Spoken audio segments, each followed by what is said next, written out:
কখনো অহংকার করবেন না। পরিস্থিতি কখন কাকে কোথায় নিয়ে যায় আপনি জানেন না। এই দুনিয়া কোটি কোটি মানুষ ও বিত্তবান অহংকারী মানুষ মাটির নিচে চাপা পড়ে আছে। ঘুম ভাঙলে সকাল, আর না ভাঙলে পরকাল।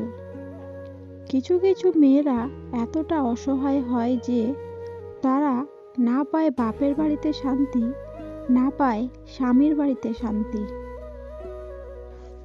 আপনার সামর্থ্য থাকা সত্ত্বেও যদি মানুষকে সাহায্য না করেন, মানুষের বিপদে যদি হাত বাড়িয়ে না দেন,